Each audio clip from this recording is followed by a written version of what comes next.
নমস্কার বন্ধুরা, তোমরা সবাই কেমন আছো? ভালো আছো তো? আমি তো খুব খুব খুব ভালো আছি। চলো আবার একটা নতুন রেসিপি নিয়ে আমি হাজির হয়েছি। আজকে বানাবো ধোকলা। এই ধোকলার রেসিপিটা কী করে বানাই তোমাদের সাথে শেয়ার করছি। বন্ধুরা, এই রেসিপিটা যাওয়ার আগে তুমি যদি আমার চ্যানেলটিতে নতুন থাকো প্লিজ সাবস্ক্রাইব করে দিও, আর যারা সাবস্ক্রাইব করে দিচ্ছ তাদেরকে অসংখ্য ধন্যবাদ। এই পাত্রের মধ্যে মাখিয়ে রাখবো। ওই পাত্রটা নিয়ে নিয়েছি, ওর মধ্যে নিয়ে নিচ্ছি 1 বাটি বেসন। এখানে প্রায় 100 গ্রাম মতো বেসন আছে। এর মধ্যে দিয়ে দেবো পরিমাণ মতো নুন, আর দিয়ে দেবো হাফ চামচেরও কম আমি হলুদ গুঁড়ো। তোমরা চাইলে এখানে ফুড কালার ব্যবহার করতে পারো বন্ধুরা। ফুড কালার দিলে খুব সামান্য পরিমাণে দেবে, তাহলে কালারটা চলে আসবে আর হলুদের কাঁচা গন্ধটা বেরোবে না।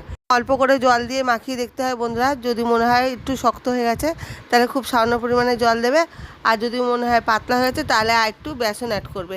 আর দেখো আমি যেইভাবে বেসনটা গুলে রাখছি ঠিক এইভাবে করেই গুলে রাখতে হবে, না পাতলা না গাঢ়। ঠিক এইভাবে করে বেসন গুলিয়ে আধ ঘন্টা মতো রেখে দিতে হবে। আমি এর মধ্যে ইনো ব্যবহার করব, কিন্তু এখন নয় বন্ধুরা, যখন আমি এটাকে স্টিম করতে দেবো তখনই আমি ইনো দিয়ে একবারে বাটিতে বসিয়ে দেবো। আমি তো ঢাকা চাপা দিয়ে রেখেছি, প্রায় আধ ঘন্টা হয়ে গেছে। এবার ঢাকাটা খুলে ওর মধ্যে ইনোর হাফ প্যাকেট দেবো। যেহেতু আমি 100 গ্রাম মতন বেসন ব্যবহার করেছি, তার জন্য ইনো হাফ প্যাকেট দিলে কিন্তু হয়ে যাবে। তারপর সঙ্গে সঙ্গে এটাকে মাখিয়ে নিতে হবে বন্ধুরা। দেখো এর কালারটাও চেঞ্জ হয়ে আসছে আর কতটা পরিমাণে কিন্তু বেরিয়ে আছে। ঠিক এই অবস্থায় আমি একে স্টিম করতে দেবো। কিন্তু যেই বাটির মধ্যে আমি স্টিম করতে দেবো তার মধ্যে সামান্য পরিমাণে সাদা তেল বা ঘি তোমরা একটু ব্যবহার করতে পারো। খুব সামান্য পরিমাণে দেবে, যেহেতু এটা একটা সুস্বাস্থ্যকর খাবার, তার জন্য বেশি তেল ব্যবহার করার দরকার নেই। খুব অল্প তেলে কিন্তু এই রেসিপিটা হয়ে যায়। মাখিয়ে নেওয়া হয়ে গেছে। এবার যে বাটিটার মধ্যে আমি স্টিম করব সেই বাটিটার গায়ে যাতে না লেগে যায় তার জন্য 1 ফোঁটা আমি ঘি দিয়ে দিলাম। ঘি দিয়ে বাটির গায়ে ভালো করে লাগিয়ে দেওয়ার পর আমি ওই ব্যাটারটাকে সঙ্গে সঙ্গে ঢেলে দেবো। ধোকলা বানাতে বেশি খরচও হয় না, আর খুব কম সময়ে কিন্তু রেসিপিটা তৈরি হয়ে যায়। যা মাখিয়ে রাখতেই সময়, নাহলে কিন্তু খুব কম সময়ে কিন্তু ধোকলার রেসিপিটা হয়ে যায় বন্ধুরা। দেখো আমি এটা ঢেলে ঠিক করে সাজিয়ে নিয়েছি। এবার আমি স্টিম করতে দেবো। স্টিম করার জন্য কড়াইতে পরিমাণ মতো জল দিয়ে দিয়েছি। এবার আমার কাছে যে স্ট্যান্ডটা ছিল ওই স্ট্যান্ডটা একটু ভাঙা বলে আমি একটা বাটি বসিয়ে তার উপরে ব্যাটারটা বসিয়ে দেবো। দিয়ে আমি এটাকে ঢাকা চাপা দিয়ে দেবো যাতে ভালোভাবে স্টিম হয়ে যায়।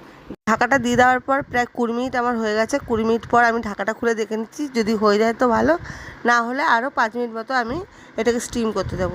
তোমরা এবার এই অবস্থাতে চেক করে দেখে নিতে পারো। যে জিনিস দিয়েই চেক করে দেখো না কেন, তার গায়ে যদি মনে হয় লেগে নেই তাহলে মনে করবে যে এটা ভালোভাবে হয়ে গেছে। আমি একটা চাকু দিয়ে গেঁথে দেখলাম বন্ধুরা, একটু লেগে নেই, তার মানে ভালোভাবে এটা হয়ে গেছে। দেখো চারিদিক দিয়ে একটু হালকা বাড়ি মারলেই কত সুন্দরভাবে পড়ে যাবে। একদম পারফেক্ট গোল হয়েছে বন্ধুরা। এভাবে করে করলে কোনো দিক দিয়ে ভেঙেও যাবে না, কিছু হবে না। দেখো কত সুন্দরভাবে কেটে পিস পিস করে তৈরি করছি। আমি তো এখানে চৌকো পিস করলাম, তোমরা চাইলে যে কোনো রকমই করতে পারো না কেন। দেখতে কিন্তু কত সুন্দর হয়েছে বন্ধুরা।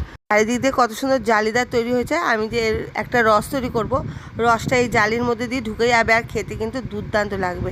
দেখো ভালোভাবে তো আমি পিস করে কাটিং করে নিয়েছি। দেখো আমি 1 পিস তুলে দেখাচ্ছি, কত সুন্দর নরম আর সফট হয়েছে। ঠিক এইভাবে করে বাড়িতে তোমরা যদি একবার বানিয়ে নাও, খুব কম খরচে কিন্তু এই রেসিপিটা তৈরি হয়ে যায়। দেখো কত সুন্দর নরম হয়েছে। ঠিক এইভাবে করেই তোমরা বাড়িতে বানিয়ে নেবে। একটুও কোথা দিয়ে ভেঙেও যাবে না, কিচ্ছু হবে না, ভালোভাবে কিন্তু হয়ে যাবে। জাস্ট 15 থেকে 20 মিনিট একটু সময় ধরে করতে হবে। এবার আমি রসটা যাতে ঢুকে যায় থালার মধ্যে আমি সাজিয়ে নেবো। ঠিক এপাশ ওপাশ করে সাজিয়ে নেবো। তারপরে আমি দেখাচ্ছি আমি কী রস তৈরি করছি। তো সাজানো হয়ে গেছে। এবার গ্যাস বা একটা কড়াই বসিয়ে দিয়ে খুব সামান্য পরিমাণে সর্ষের তেল দিয়ে দেবো। একেবারে খুব অল্প তেল দিতে হবে। ওর মধ্যে দিয়ে দেবো কালো সর্ষে, কারি পাতা আর বেশি করে কাঁচা লঙ্কা। আমি গোটা গোটা দিচ্ছি, ছোট বড় সকলেই কিন্তু এই রেসিপিটা খেতে পারবে। ভালো করে ভাজা হয়ে গেছে, ওর মধ্যে দিয়ে দেবো প্রয়োজন মতো জল। জলটা দিয়ে ভালো করে ফুটতে দেবো, আর ওর মধ্যে দিয়ে দেবো স্বাদ অনুযায়ী নুন আর পরিমাণ মতন চিনি। খুব একটা বেশি চিনি দেবো না, খুব অল্প পরিমাণে চিনি দেবো যাতে খেতে ভালো লাগে। এবার রসটা ভালোভাবে ফুটে উঠলেই এই রসটা ডাইরেক্ট ওর মধ্যে দিয়ে দেবো। একেবারে ঢেলে দেবো না, হাতা বা চামচের সাহায্যে আমি ওর মধ্যে দিয়ে দেবো, তাহলে প্রত্যেকটার মধ্যে ভালোভাবে কিন্তু ঢুকে যাবে। এবার রসটা উঠলেই কিন্তু ওর মধ্যে দিয়ে দিলেই রেসিপিটা হয়ে যাবে। বন্ধুরা রসটা তো ভালোভাবে ফুটে উঠেছে। এবার আমি হাতার সাহায্যে ওর মধ্যে দিয়ে দিচ্ছি। দেখো কত সুন্দর রসটা টেনে নেবে আর খেতে কিন্তু খুবই ভালো লাগবে। রসটা তো ভালো করে জাল দেওয়া হয়ে গেছে। এবার ধোকলার উপরে হাতার সাহায্যে আমি দেখো ছড়িয়ে দিচ্ছি। কত সুন্দর রং ও কালার এসেছে আর খেতে কিন্তু দুর্দান্ত হয়েছে। যদি সত্যি ভালো লেগে থাকে প্লিজ কমেন্টের মাধ্যমে জানাবে। রেসিপিটা আর বাড়লাম না, আজকের মতো এটুকু। সকলে সুস্থ থেকো, ভালো থেকো, আমার ভিডিও দেখতে থেকো। ভিডিওটা শেষ পর্যন্ত দেখার জন্য অসংখ্য ধন্যবাদ তোমাদেরকে।